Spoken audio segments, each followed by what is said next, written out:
10 বছর পরে আজকে যেটা তার কি চিকিৎসা হয়েছে এই জিনিসগুলো যেন রেকর্ডে থাকে, তার জন্য এই আভা আইডিটা ক্রিয়েট করা হয়েছে। এই আভা আইডির আন্ডারে আপনাদের সব হেলথ যে রিলেটেড ডিটেলস আছে, তার বিপি, পালস, এসপিওটো থেকে শুরু করে MRI report, CT scan report বা যে কোনো রকম ব্লাড টেস্টের বা ইনভেস্টিগেশনের রিপোর্ট আছে, এগুলা সব ডিজিটালি যেন আপনার জন্য সুরক্ষিত থাকে।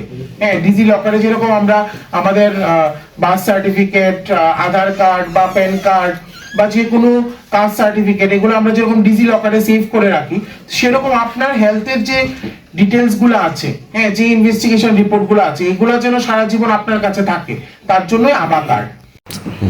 নমস্কার, আমি বিডিও রূপাই ছুরি। তো আজকে আমরা ব্লক লেভেলে আমাদের ব্লকে একটা রিভিউ মিটিং করি, যেখানে ব্লকের বিভিন্ন উন্নয়নমূলক কাজ নিয়ে আমরা পর্যবেক্ষণ করি। সমস্ত লাইন ডিপার্টমেন্টের অফিসিয়ালরা ছিল, প্লাস বিভিন্ন পঞ্চায়েত থেকে ইনচার্জরা ছিল।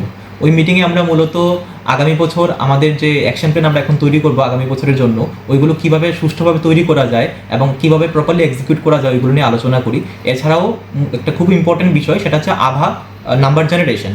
সেই আভা নাম্বার যাতে আমরা মিশন মোড আগামী 10 ডেজে ম্যাক্সিমাম যারা ল্যাপটপ আছে তাদের জন্য জেনারেট করতে পারি, সেটা নিয়ে আলোচনা হয়। তো আমার রিকোয়েস্ট থাকবে, যারা যেসব বেনিফিশিয়ারি এখনও আভা নাম্বার জেনারেশন করেনি, তারা নিয়ারেস্ট পঞ্চায়েত অফিসে অথবা সাব সেন্টারে অথবা সিডিপিও ডিপার্টমেন্টের সঙ্গে কথা বলে অথবা টিআর লেভেল দিদিদের সঙ্গে কথা বলে নিজেদের আভা নাম্বারটা জেনারেশন করতে।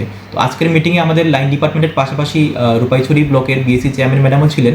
তো সবাই মিলে একটা আমরা খুবই ভালো আলোচনা হয়। তো আশা রাখি আমাদের এই আলোচনার স্বরূপ আমাদের যে রেজাল্ট সেটা আগামী দিনে আমরা দেখব।